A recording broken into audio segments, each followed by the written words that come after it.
नमस्कार। आज हम एक बड़ी अनोखे स्रोत पर बात कर रहे हैं। गाय से सीखो, शांति, सेवा और महानता का पाठ।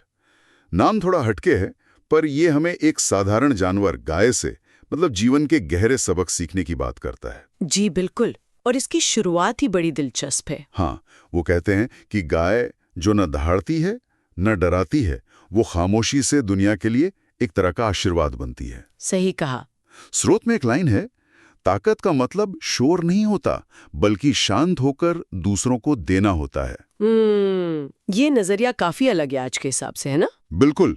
ये स्रोत गाय को सिर्फ एक पशु की तरह नहीं देखता, वो उसे शांति, सहनशीलता और निस्वार्थ सेवा जैसे गुणों का प्रतीक मानता है। हाँ, ये रोजमर्रा की भागदौड़ से हटकर सोचने पर मजबूर तो करता है। जी, तो स्रोत सबसे पहले गाय की शांति की बात करता है। वो शांत रहती है, किसी कंपटीशन में नहीं है, फिर भी पूजनीय है। हाँ। जैसे उसमें लिखा है, धीमे चलो पर ठहराव से चलो, अपनी चाल खुद तय करो।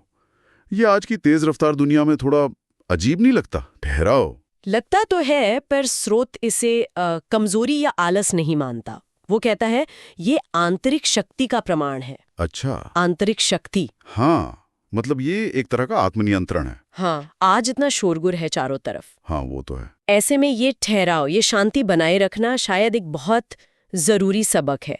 बिना बाहरी हंगामे से प्रभावित हुए अपनी गति से चलना। शांति के बाद फिर सहनशीलता का जिक्र आता है। स्रोत बताता है कि गाय पर कोई पत्थर फेंके या चिल्लाए भी वो ज्यादातर प्रतिक्रिया नहीं देती। जी। तो क्या ये मतलब एक तरह से चुपचाप सह लेना हुआ? क्या ये ठीक है? नहीं, देखिए, स्रोत इसे कमजोरी बिल्कुल नहीं मानता, बल्कि वो इसे आंतरिक मजबूती की तरह दिखाता है। अच्छा। एक विचार है उसमें कि हर प्रतिक्रिया जरूरी नहीं होती। कभी कभी चुप रहना ही सबसे बड़ी जवाबदेही होती है। ये बात तो गहरी है। मतलब हर उकसावे पर रिएक्ट करना जरूरी नहीं। बिल्कुल। ये एक तरह से भावनात्मक लचीलापन है। कहाँ अपनी ऊर्जा लगानी है और कहाँ नहीं, ये चुनने की समझ। व्यर्थ के टकरावों से बचना। सही कहा।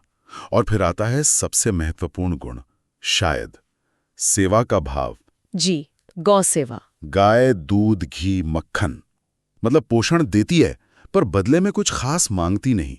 आज की दुनिया में जहां हर चीज लेन देन लगती है, ये विचार कैसे फिट होता है? ये बहुत ही शक्तिशाली विचार है, निस्वार्थ सेवा का। स्रोत इसे आज के मेरे लिए इसमें क्या है वाले रवैये के एकदम उलट रखता है। हाँ। वो कहता है, अगर आप बिना स्वार्थ के सेवा करोगे तो खुद ब्रह्मांड आपको लौटाएगा। ये सिर्फ देना नहीं है, ये बिना शर्त लगातार देना है। और इसी निस्वार्थ भाव को स्रोत मातृत्व के गुण से भी जोड़ता है। समझाता है कि गाय को गौ माता क्यों कहते हैं। वो पोषण देती है, सबका ख्याल रखती है, सहेजती है। अच्छा, ये कनेक्शन भी दिलचस्प है। और सेवा भाव के साथ ही सरलता पर भी जोर है। हाँ, बिल्कुल। गाय कोई दिखावा नहीं करती है ना, बस अपना काम करती रहती है। स्रोत कहता है सादगी में ही सबसे बड़ी महानता छुपी होती है। जी, और ये सरलता, ये दिखावे से मुक्ति सीधे तौर पर निरंतर देने के भाव से जुड़ी है।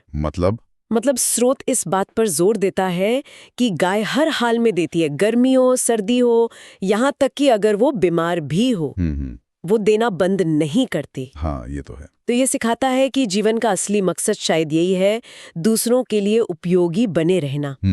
स्रोत के अनुसार असली सफलता यही है, न कि सिर्फ पद या पैसा। तो अगर हम इस स्रोत गाय से सीखो के मुख्य विचारों को समेटें, तो क्या कहेंगे? मेरे ख्याल से मुख्य बातें हैं, शांति से जियो, उसे अपनी ताकत समझो। ठीक है। सहनशील बनो, यानी सोच समझकर प्रतिक्रिया दो। बिना स्वार्थ के सेवा करो। और सादगी से, बिना दिखावे के अपना कर्म करते रहो, देते रहो। बिल्कुल। शांति, सहनशीलता, सेवा, सादगी। जी। और स्रोत का जो अंतिम संदेश है वो बहुत गहरा है गाय जैसी शांत, स्थिर आत्माओं की, जो चुपचाप दुनिया को बेहतर बनाती हैं, पोषण देती हैं। ये वाकई सोचने वाली बात है कि हम अपने जीवन में ये गुण कैसे ला सकते हैं। हाँ, और शायद यही सवाल हम अपने श्रोताओं के लिए छोड़ सकते हैं विचार करने के लिए। क्या सवाल? यही कि अगर हम सब अपने जीवन में गाय से प्रेरणा लेकर थोड़ी और शांति ले आएं, थोड़ी ज्यादा सहनशीलता अपनाएं और थोड़ा सा निस्वार्थ सेवा का भाव जगाएं, तो हमारे अपने जीवन पर और हमारे समाज पर इसका कैसा असर पड़ सकता है।